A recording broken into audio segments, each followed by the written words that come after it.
Uncle Doug. Hello.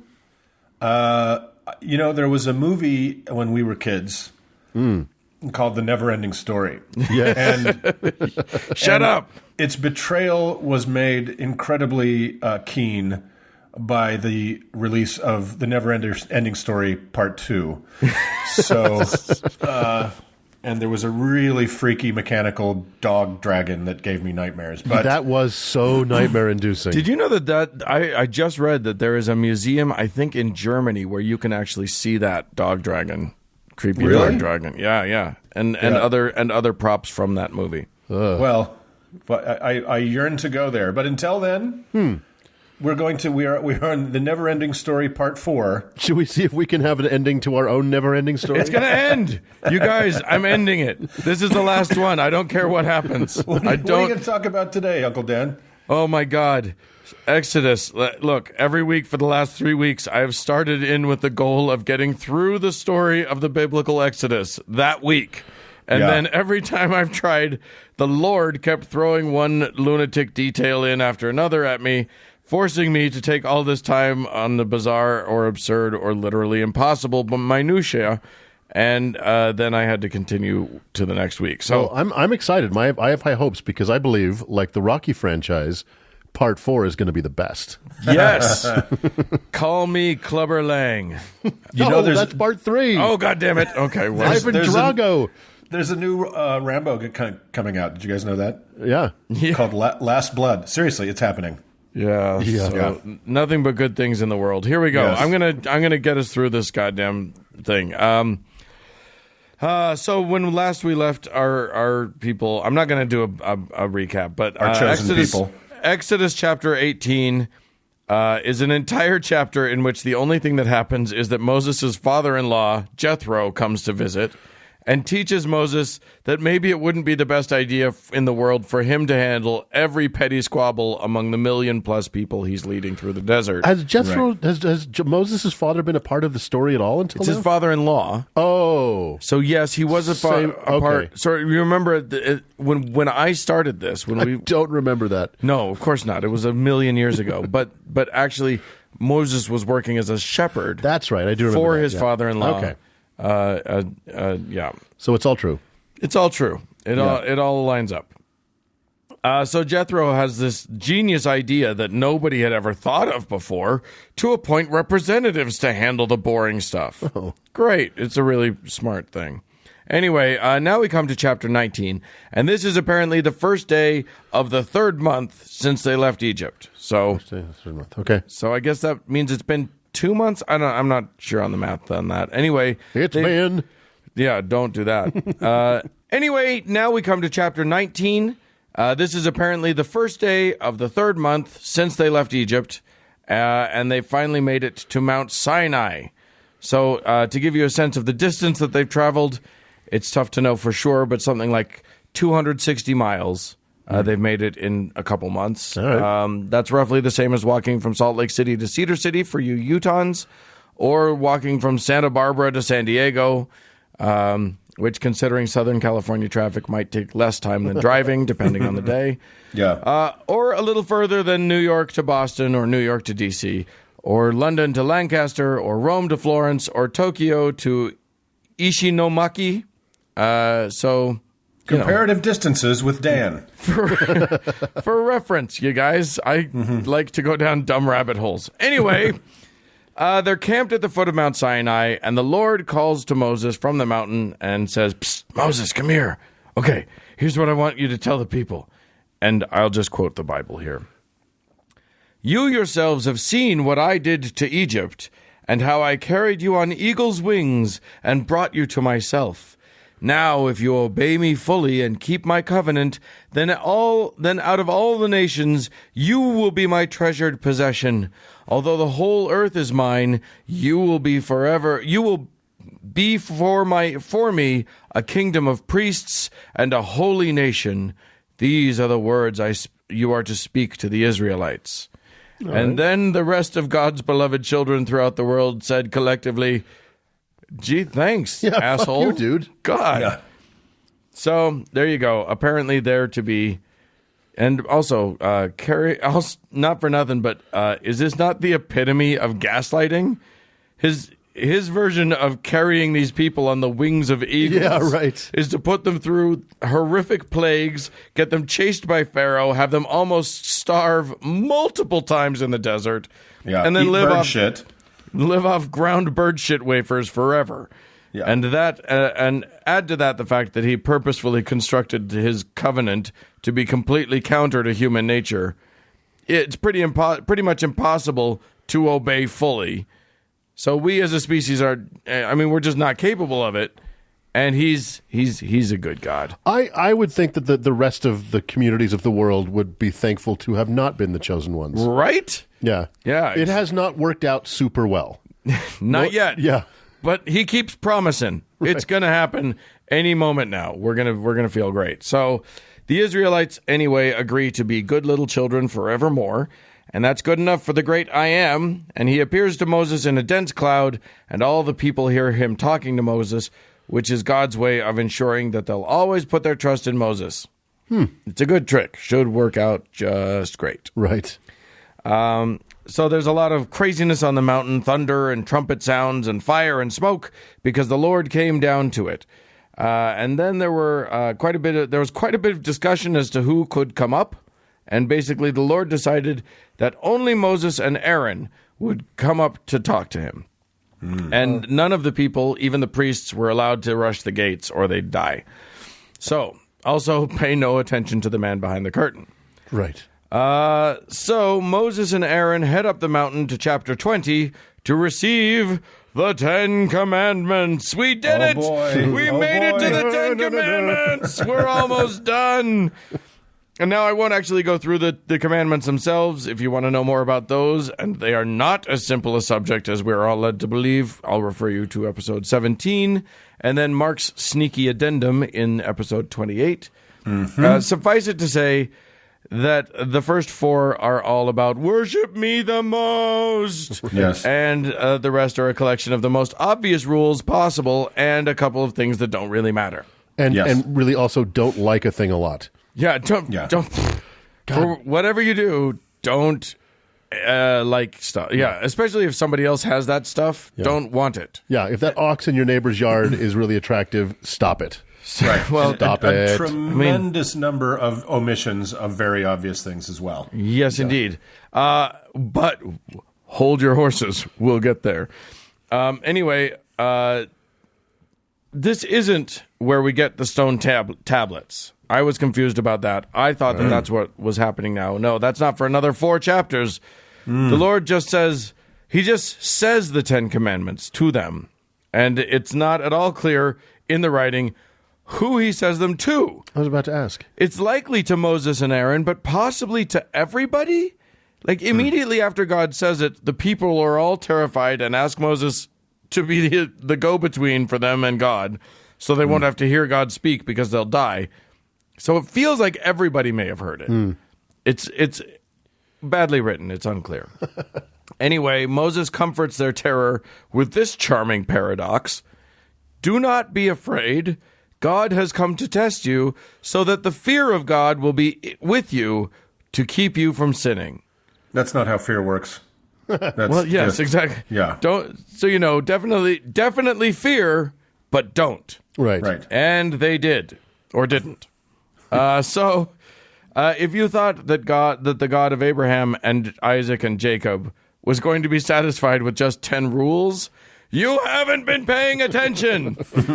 No, once that guy gets started on rule making, you can't stop him. So the first things first, God reiterates his rule number 2, no pretend gods, especially if they're made out of gold or silver. He just really can't stress that enough. It's totally like Fight Club. The first and second rule are basically the same thing. Yeah, exactly. But don't worry, that won't come up. This whole gold and silver thing, that's not going to come up. Don't. Interestingly, he did not specifically mention anything about butter, like a butter sculpture. They're very popular. Yeah, a butter god. They're very popular at state fairs. Yeah, exactly. I feel like that's why the state fairs have them, because they found the loophole. Yeah, you may have that savory graven image. I think that's kind of an encouragement he missed out on. Yummy. Yeah. Okay, so brace yourself, because here comes the flood of rules, and it ain't pretty. God's going to attempt to create the entire Hebrew legal system in one fell swoop. So I had to go through. I tried to bring in some of the rules because they're crazy and awful and just madness.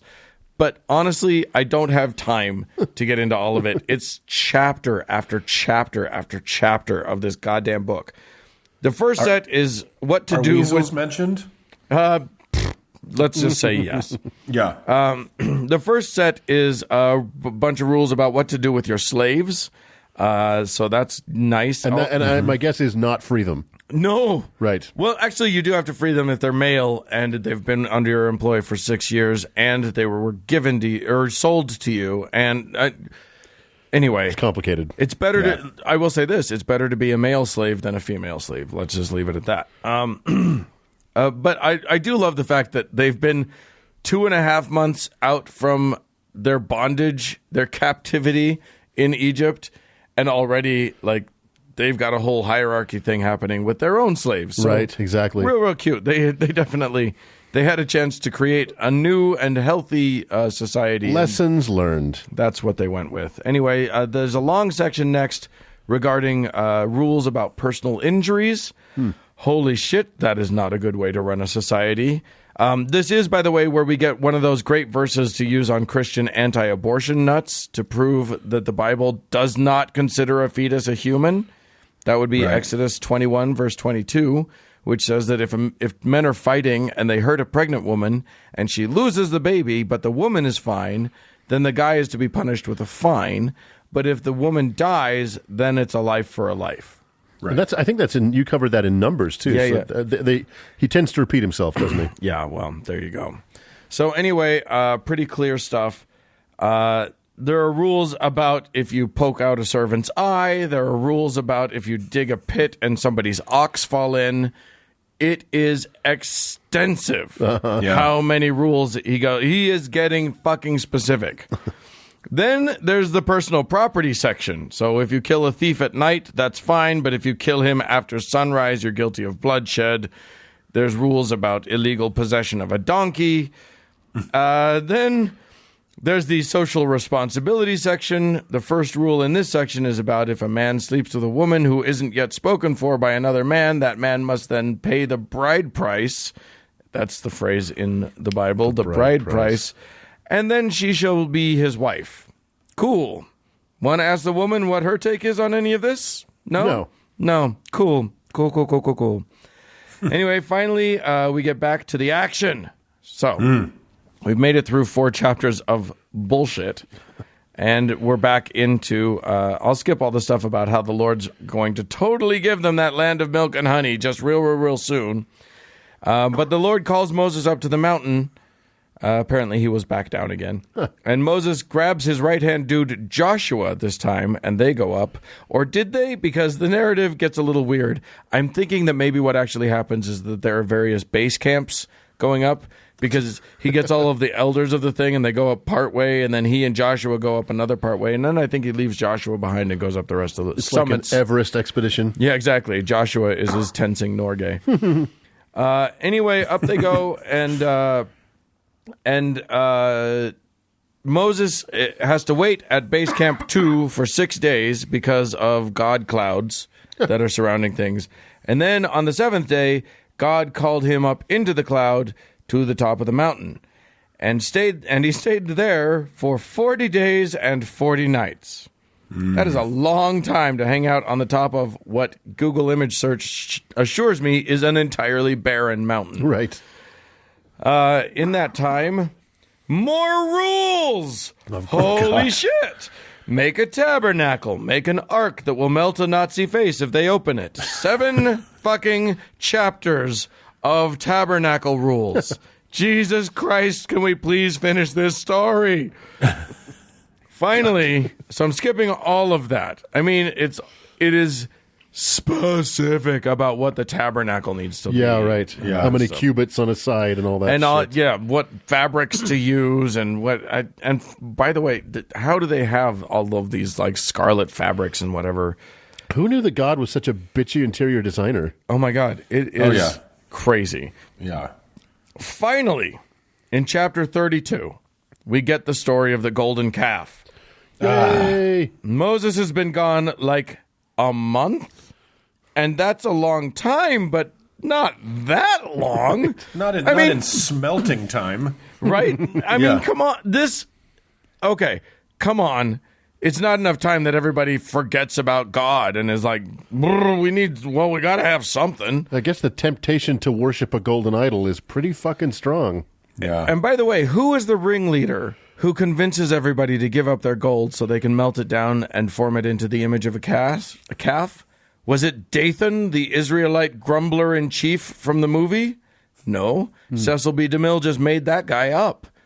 It was Aaron, Moses' own fucking brother, who was there the whole time and had a front row seat for every fucking miracle God performed. Right.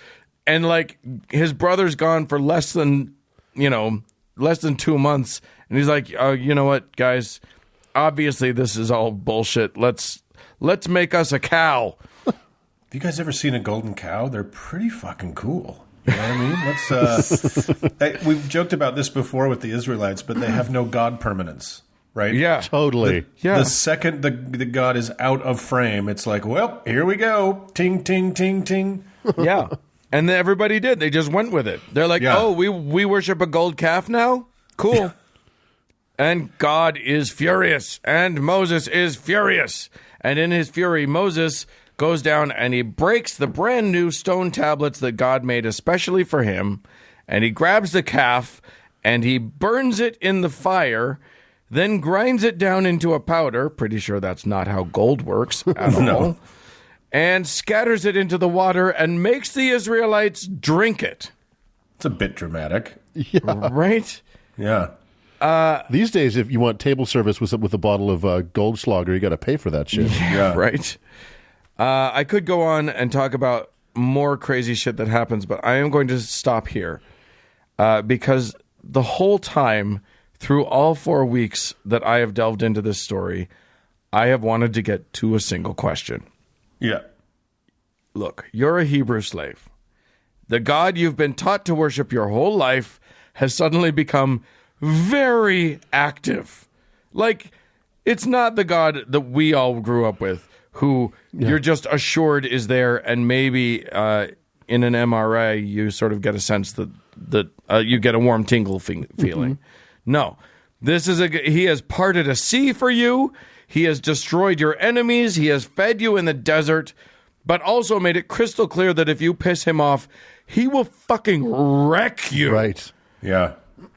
And you know without any doubt in your mind that he will. Like, these are things that you saw with your eyes and felt with your body. And recently. And it all happened within the last month and a half or 3 months. My question is, with all of that in mind, I'm supposed to believe that these people in the span of a month and a half forgot all of that and turned to worshiping a metal cow? Right. It's just, it is baffling. It's baffling as a narrative. It doesn't, there are so many problems with this book. And we've already talked about how, archaeology does not back up any of these claims, right? Right. But yeah. It's like when we talked about, when I asked you guys the question on a podcast, I don't know, weeks ago, what would it take for you to believe? And we talked about how, believers are always saying, well, atheists know there's a God, they just mad at him. Right, yeah. This is the distillation of that stupid idea, right?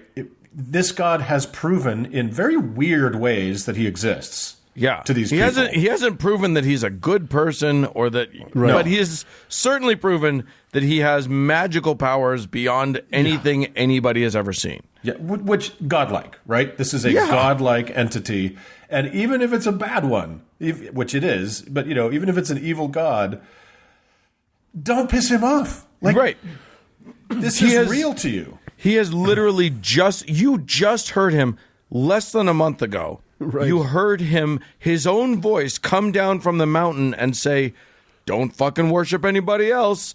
And you were like, that sounds right. Yeah, it's like they're like children. You know, They're worse than children. don't They're get in the goldfish. fridge. Right. There's no chance that that even 10 human beings in this situation you couldn't find a group of 10 human beings where the majority would turn to idol worship in this amount of time. Right. If the three of us had been through this, right? If the three of us guys had been out in the desert, slave thing, Red Sea, Pharaoh, columns of fire, thing, and Doug left to go do something, and Dan, you turned to me and was like, "Yeah, fuck that shit, right? Let's make a gold butter cow." I'd be like, "You're out of your fucking mind." Yeah. No. There's just it's just Stay the course here, impossible. buddy. Yeah. It's unless they're all suffering from a million strong case of collective desert madness. Desert madness. This is not a possible thing that could happen with humans. So It is tremendously irrational. It's just terrible storytelling. Yeah, it's just the worst storytelling. You can't convince me that there is anything okay about any of the things that I have said in this 4-part torture series. Yeah. So there you go. There you have it. I'm done. I'm sick of it. This God is insane, and anyone who worships it is also just not paying attention. That's all there is to it. Anybody, if this narrative were true, anybody who doesn't worship him is insane. Yeah. The sane thing is to worship him until he hopefully goes away and chooses another people, right? But if you didn't directly experience these things and you're in the world that I'm in and you read this story, there's no way for you to sanely say, "Oh yeah, that could have happened." Right. Yeah, to challenge all religious people, read Exodus. Read it with me. Because you haven't. And we'll read it together, and I'll ask you some questions in the middle of it, and let's just see where we land. You've read verses of it, but you've never read it like a book. Right. Read it like a book. And you can skip the rules sections because they're crazy, but don't, because they're fucking crazy. Look at the mind behind those rules. Yeah. Right? That's examine the mind behind the rules and this behavior. And those are rules, and the rules themselves are not rules that like the Israelites came up with their wisest, rule makers. No. Those are handed down directly from the Lord God, his damned self. Right. Yeah. Down to like what you can eat and building codes. And it's fucking mental. What happens if a cow falls in a hole? That is an important rule for a god to hand down to you, like how you handle the cow hole scenario. What the fuck are you talking about? Yeah, it's like designating where crosswalks are going to be. It's like, you know what, we'll handle that. Yeah, you got bigger fish to fry. Maybe we'll figure that out on our own. You tell us the big, you handle the big issues. We'll manage down here. We'll handle traffic law. If you say an eye for an eye and a tooth for a tooth, you don't then have to go in and elaborate. Oh, well, it's different, though, if it's a servant's eye. And Well, if it's a bicuspid, then you can remove 2 incisors. You have no idea how close you are to the correct thing. Yeah. So there you go. Go ahead and read your Bible. It's a treasure trove. Or let us read it for you. My God, what we go through for you people. Indeed. But we love you. With that said, let us finally escape Exodus. Bye.